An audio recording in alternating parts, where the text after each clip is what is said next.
Welcome to the Houston Hustle, the podcast that spotlights the movers, the makers, and the doers shaping the city we love. Each week, we sit down with Houston's top entrepreneurs to talk who they are, how they built it, the principles that drive them, and what success means beyond the highlight reel. This is Real Hustle, real stories, real Houston. Welcome to Houston Hustle. I'm Dr. Paige Ward. And I'm Dr. Charlie Ward. And today we have our guest, Debbie Melton, who owns Trendsetter Dance. So welcome to the show. Thank you. It's a pleasure to be here, and I'm looking forward to today's conversation with you guys. Awesome. So for those who don't know yet, tell us who you are and what you do. Well, I am a retired school teacher. I taught for 35 years, and I taught high school drill team, biology, health, physical education. Oh my goodness. And the drill team was my, what do you call, the creme of the creme. Right, your bread and butter. I did. My bread and butter. Yes. Awesome. And so how did you get into Trendsetter? Well, being a drill team director for as long as I had the opportunity to go and be a part of all the drill team camps and taking my dance officers there, participating. And a friend of mine and I decided that once we were going to retire, that we would just venture out and start our own business, knowing that we were directors and we knew what the kids were needing, and in some aspects what they were lacking, then we knew that we could do a good job. Okay. How long have you owned Trendsetters? This is our 15th year. 15 years That we've been in business, yeah. And what do you all do? Well, we have 4 different components of our business. The main part is our officer camp. And what we do is we have a camp at a hotel, and schools register. They bring their dancers in. It's only their top officers, their top dancers, and then their top social officers. The social officers are like their feel-good officers that do all the motivation and keep the teams hyped up. And we do all their training. So we have a social component of the camp, and then we also have the dance component of the camp. And so they're learning dance technique, they're learning how to be good leaders, how to motivate their team members when they go back and work with their teams.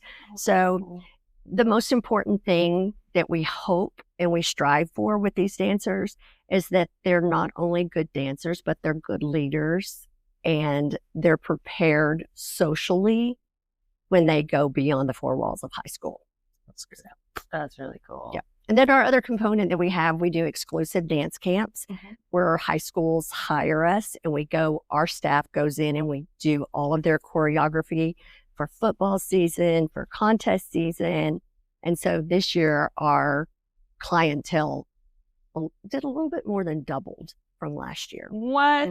Congratulations. Yeah, That's awesome. awesome. Really excited. So we hire high school seniors that are getting ready to graduate to be a part of our staff or exclusive camps, and then directors that might be part-time or directors that have retired. They're part of our team. College dancers. About how many people would you say you have on staff? Right now we have 38. Wow. We have 38. That's a lot of managing. Yes. How would you say your business has changed from day one? Oh, wow. That's a good one. I think I was very naive when we first started. It was like a huge eye opener for sure. My friend and I, even though you think you know what is entailed to run the business, and you've been to it for 35 years and you see what's going on, what goes on the back end is totally different. Trying to prepare. And I know that we as drill team directors we get to be a little needy sometimes. We're very needy people, and we're all type A. Okay. So it's a real tough group that we're working with. And so we know that on our end, so it kind of helps us. But trying to reach out and get people to get out of their comfort zone and not go to the same company that they've been going to for year after year after year after year. Like with you, trying to get new clients, going to the same chiropractor, not seeing any progress. You're wanting them to come, just give us a try. Absolutely. Think out of the box, give us a try. If you're not happy, go back. And so that's always been our theory, and our philosophy. Give us a try one time. If you're not happy, you can always go back. I love that. You know, I think so you said some really important things there. I think going from being an employee and even working in the dance world, we know so much about the dance world, but there's a whole other beast to it when you are owning and operating a business. absolutely. From like marketing and getting out there and just like even the administrative tasks. Yes. It's huge. The marketing was probably our biggest downfall. Yeah. And after 14 years, I just started this last year with the social media. Everybody had been telling me, Debbie, you've got to do social media. Yes, You've got to do social media. absolutely. You know, and being, I consider myself old school, you know, that was not a big priority for us. Yeah. You know, but now you've got the e-blast, you know, the social component there. You've got the, you've got podcasts. Yes. You have Instagram, you know, so all these great things, TikTok. I finally hired someone and she's killing it. She's doing a great job. That is So awesome. that's good. And then, of course, the administrative part, which you mentioned. I am a creature of habit, and I also am very, what's the word? Where I think nobody else can do it better than I can. And it's really hard to let go. It's me. It's difficult to let go because I know that if it fails, it's on me. Mm-hmm. So I take a lot of burden on myself. And so there's a lot of times when I'm like I told you a while ago, I'm up till 1, 2 o'clock in the morning, you know, but now it's all about delegating. I had to delegate. And so I hired someone to take over the exclusive component of camp. And then I have people in charge of the officer camp. And so slowly, I mean, it's taken me 15 years, but I'm slowly getting there to kind of letting go a little bit. No, I think that's huge. I am constantly guilty of micromanaging because I have that same thing. And I am that person. If I'm not the one doing it, it's not going to be done right. Right. Even when I see things, you know, I'm like, oh, it could be done like this and tweaked Yes. and this. But you cannot grow into your full potential as like the CEO of your company if you are constantly micromanaging everything. Exactly, because these people have such amazing ideas and they have a different method of getting things done and they get it done so much quicker. Yes. So much quicker. And I'm like, you did that in 2 minutes and it took me 2 hours, you know, but that's a part of letting go because their culture, you know, now it's all technology. They're so smart with that. Oh, absolutely. Whereas our generation, we weren't brought up with all that. So it's like, we're teaching ourselves. Yes. You know, so.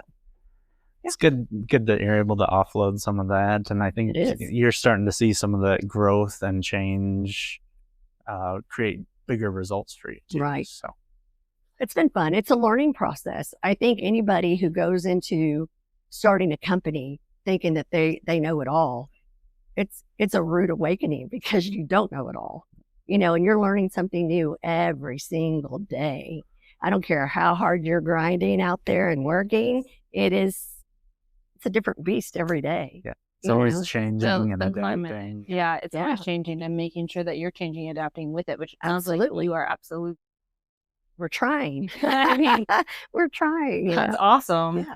What are some struggles that you've had as your company's grown and developed? I guess just trying to keep up with the nature of the beast. It's because it's changing every day, every year. It's changing so much. You have to keep up with the trends. Yeah. You know, if Trendsetters, that is our that's your whole motto. That's our whole motto. So if we're not staying up with the game, You're falling behind. we're falling behind. Yeah. So we're always trying to stay 2 steps ahead, you know, with everything that we're doing. But I think that's probably the hardest part for us, you know, for me. Yeah. No, you know, so I love that. I actually love the name Trendsetters. Right. How did you come up with that? I don't really remember. I just know that my friend and I, when we first started the business, we were just trying to think of something that was going to set us apart. Yes. And that we wanted to be those people who were setting the trend. And so that's where that word played in. Yes. You know, so, but she was just my partner for the first year. And then I went off on my own. And she has her own business. Oh my God. It was good. It was a good thing. I think there's a lot to be learned. And I've learned this even over my time, but like going into business with family or friends, is a huge challenge. It's a challenge. When you're dreaming something up, you're like, oh man, this sounds great. Like I got to work with these people that I love, and then you get into it, and especially when you have people who are very type A and very headstrong. Oh, yes. You're like, it's very hard. There's clashing. Yes. Right. So I know for us, we're like, our rule moving forward is like, no family, no friends. And I think that's smart. I mean, I respect her. I think she's a brilliant woman, and I learned so much from her, and I hope she learned something from me as well. Yeah, absolutely. But sometimes it's just better, we all have our different methods and philosophies of how things need to be done and should be done. And so I think it was a win-win for both of us. That's fantastic. Sure. So when was a moment that you wanted to quit? Every day. Every day. And it still crosses my mind, but every day I love it more too. Yeah. So it's kind of like a love-hate relationship. Yeah. Each day, because I love what I do. I've been dancing since I was young. And so it's always been a part of me. And I always said that I loved having the connection because it keeps me young. That is so cool. At least in my head, I think but that's my connection to the dance world. So I'm going to do it as long as I can. That's fantastic. Yeah. I mean, I think a lot of people see like the highlight reels of all the businesses, but they don't. Like we were talking about, that's a whole different beast. And there's a lot of like mindset work that has to go into it. So like how much would you say that your mindset has affected your business? That's a tough one. A lot, really, because if I get down on myself, then I kind of withdraw with things that I'm doing, trying to progress in the business. Yeah. So I have to stay very upbeat and on top of everything when I'm approaching our team. And I don't like to call them my staff because I don't like to make myself look superior to my team. So I call them my TS team. I love it. We're our family, and we really do. We love each other. When we see each other, it's like, oh, it's a love fest, and then when we leave each other, everybody's crying, So it's really, it's a big family, but I just think that I have to stay positive all the time and stay upbeat and focused on what I'm doing. Oh, absolutely. I think that's a huge part. I think that your energy going into any business is going to reflect in that business, especially as a leader. Right. Like if you're coming in and you're really low energy and you're negative about a bunch of stuff, that is going to impact. And like, I'll give you an example. So like my receptionist, I love her, Denali, Denali. Yes. I used to be like, I hate Tuesdays. I hated Tuesdays because it was like the middle of the week and it was a really long day and we had all these things with soccer. And so I was spending most of the day in the office by myself. And so I'm like, oh, it's Tuesday. And she told me finally, she was like, I was starting to hate Tuesdays. And I was like, oh, I'm the problem. It's me. Yeah. Because they feed off of how we react and the things that we say. That's like with children. Yeah, absolutely. Children, they're going to copy you. They're going to want to be you. They're going to want to say everything that you say. So that's the same thing with your team. Oh, absolutely. I agree with you. Go ahead. Where do you see Trendsetters going this year and into the future? Oh, geez. As I get older, the time frame gets a little bit shorter for me as far as where my vision is. So that's really a good question. Yeah. I'm not really sure right now. I just, like I told you, I want to go day by day. Yeah. And just give it 150% of what I have to offer. And then we just see where it takes me. Live in the moment. Yeah, it's live ever in the evolving moment. With you. Absolutely. That makes sense. I don't think I've ever been that person that goes, well, in 5 years, I want to do this. And in 10 years, I want to do this. I go day by day. Okay. I think that's a good, value point to live on too, is to not get too caught up in things, but to also be present in the moment. What do you feel like success is for you? Watching our dancers succeed. Oh, I love that. It's not, to me, it's not so much about us. It's about what are they gaining when they're coming to our camp? What are they leaving with? Are they prepared? Not just as a dancer, but as a leader, and as a future adult like I said, living beyond those four walls. Like when I had dancers on my team when I was a drill team director, I was tough as nails on those kids. I'm not kidding. I was so hard on them. And those kids, I just knew that they just hated my guts. Oh, no. For real. This is for real. And then I'd get kids years and years later that I would run into them in the store or at a mall or somewhere. And they would just tell me how much they appreciated how hard I was on them and expected so much because they're the woman that they are today. Oh, and that to me is success. Absolutely. I love that so much. Yes. So I love that. I think that's fantastic. I think impact is one thing that we don't talk about. Like we talk about everyone, when they think about business, they think about like growing your business, and there's always obviously like the financials of business. You want to have profit, right? But impact is such a huge deal. And I feel like if you don't have impact and you don't have a goal and you want to like reach people, then you don't really have much. And I heard somebody once say, I wish I could remember what it was, but it's something along the lines of like, the more people you impact is like it's like the more people you help, the more you'll like grow. You're going to get it in return. Exactly. And you are going to grow. Yeah. Yeah. And I think with your mission, that's awesome, because some people think of dance and they're like, oh, it's just dance, but it's not. Yeah. And like pouring into these girls, I know that so many of them, like I have a patient who's an avid dancer and like that's their life. Really, she dances all the time, but also like there's more to life beyond that. So you instilling those core values, into them is fantastic. And we want them to learn to also be a servant leader. Yeah, don't just.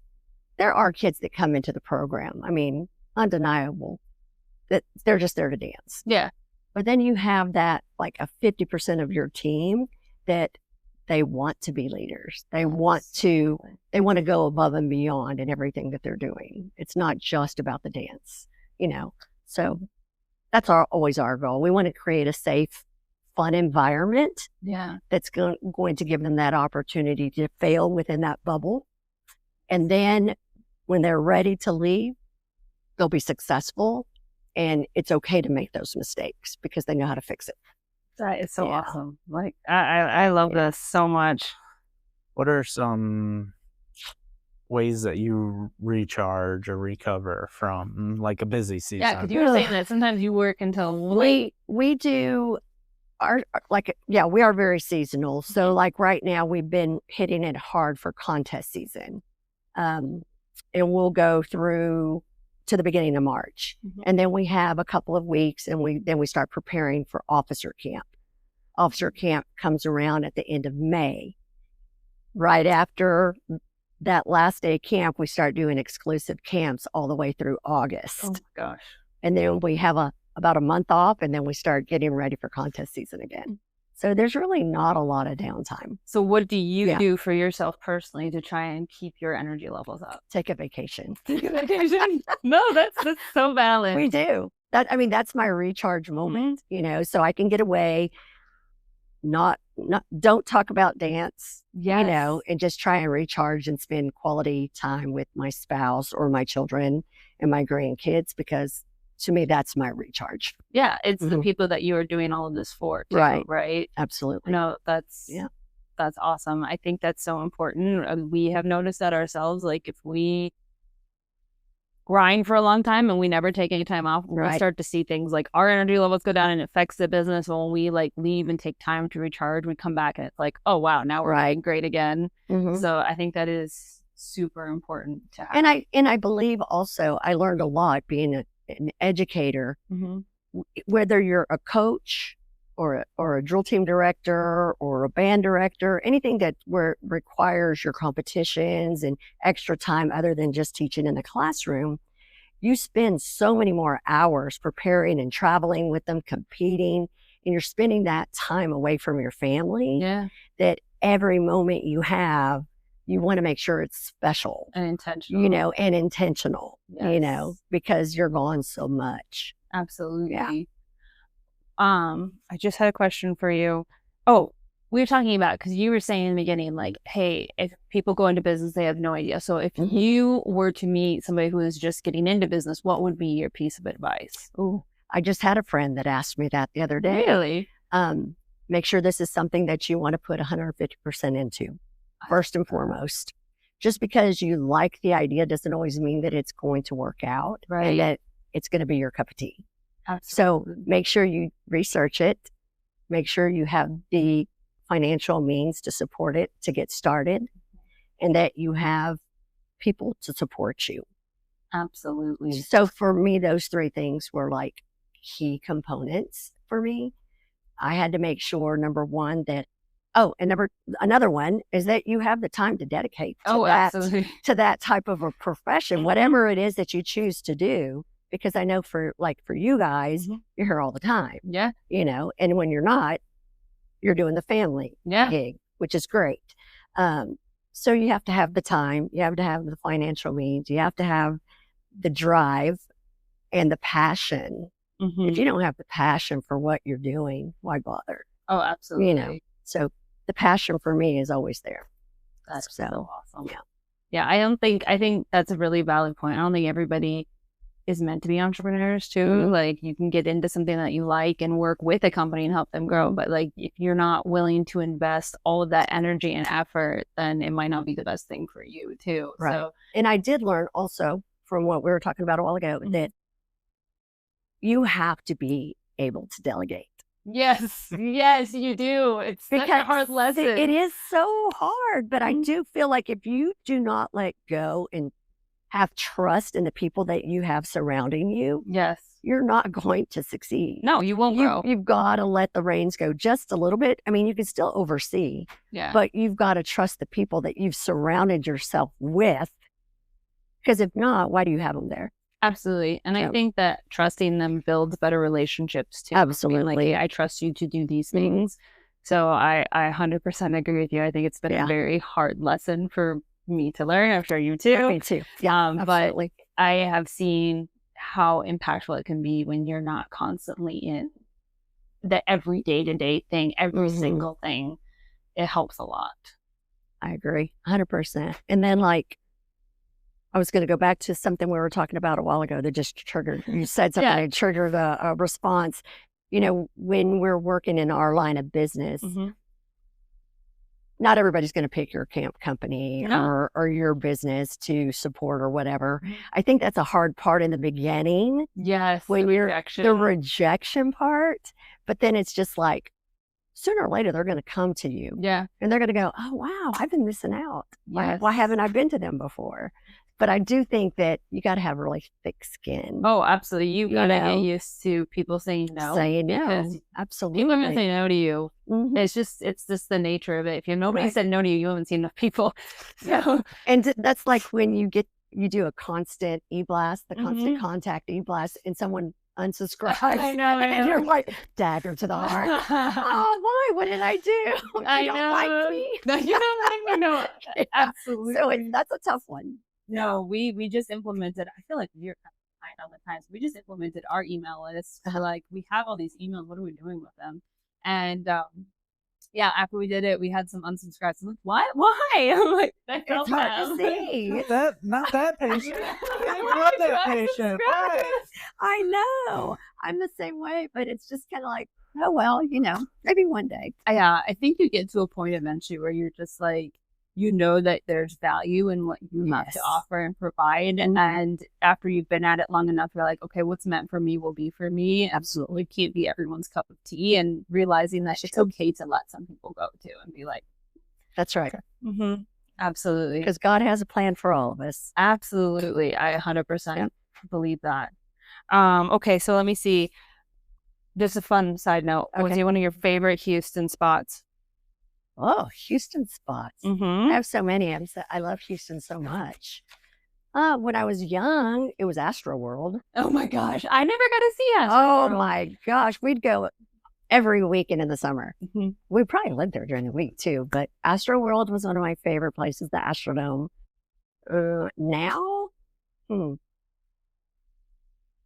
don't even know if I have a favorite spot now. Favorite Houston restaurant?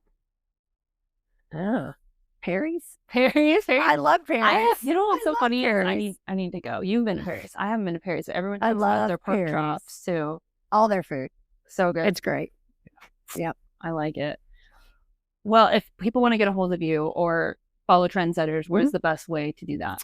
They can go onto our website and go to www.trendsettersdance.com, and all our contact information is there, and they can just drop us a little message and we'll return it ASAP. Awesome. Love it. We'll put that in the show notes. Thank you again for being on Thank you here. for having It's fun talking to me. you. And we hope to have more people come out to us and give us a try. Yeah, absolutely. Awesome. It was fun. Thank y'all for having me. I appreciate it. Thank you.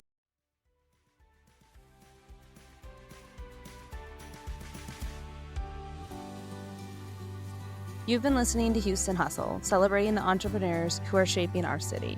If you enjoyed this episode, subscribe, leave a review, and share it with someone building their own dream. Until next time, keep building, keep learning, and keep hustling.